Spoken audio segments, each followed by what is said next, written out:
Au plan sanitaire, je doute de l'efficacité et au plan des libertés publiques,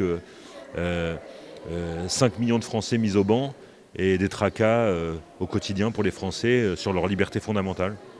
Gabriel Attal, en mars 2021, à la veille du 3e confinement, nous dit « J'avoue avoir du mal à expliquer qu'on puisse aller dans un Sephora, mais pas dans un musée. » Sur les produits essentiels et les produits non essentiels, de l'esprit brillant de nos bureaucrates aura germé cette idée que les coiffeurs se devaient d'être fermés, alors que les sex shops devaient rester ouverts, une drôle de manière d'envisager les gestes barrières.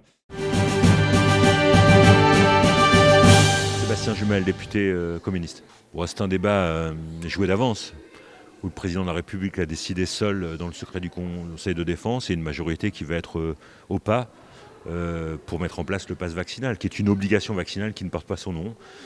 Mais un débat où nous allons donc, nous, opposition, développer des arguments pour dire que ce n'est pas efficace.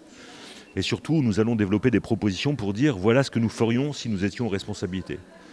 Si on ne vaccine pas l'humanité, le directeur général de l'OMS le dit, nous ne nous sortirons pas du virus.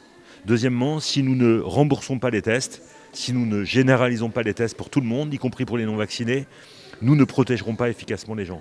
Si nous ne généraliserons pas les masques FFP2, vous savez, ces masques en bec de canard qui protègent, alors, notamment pour les professions à risque ou pour les publics fragiles, alors on ne protège pas efficacement les gens.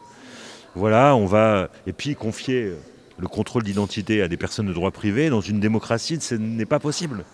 Les fonctions régaliennes de l'État doivent être accomplies par des personnes de droit public, par des dépositaires de la force de police, ce qui n'est évidemment pas le cas dans ce texte. Donc une opposition forte, mais une force de proposition constructive pour lutter efficacement contre le virus. Donc la question, ce n'est pas pour ou contre le vaccin. La question, c'est est-ce qu'on lutte efficacement contre le virus en étant autoritaire, en privant les gens de liberté? Notre réponse, c'est non. Quel sera l'impact ou la conséquence pour la France une fois adoptée cette loi ? Le problème, c'est que je pense que pas grand-chose. En tout cas, au plan sanitaire, je doute de l'efficacité et au plan des libertés publiques, 5 millions de Français mis au banc et des tracas au quotidien pour les Français sur leur liberté fondamentale. Je me suis donc penché sur les errements de la communication gouvernementale, tantôt comique, parfois déconcertante. Gabriel Attal, en mars 2021, à la veille du 3e confinement, nous dit « J'avoue avoir du mal à expliquer qu'on puisse aller dans un Sephora, mais pas dans un musée ». À la veille du 3e confinement. Je fais l'impasse sur les fermetures des remontées mécaniques et les ouvertures de pistes, sur les produits essentiels et les produits non essentiels.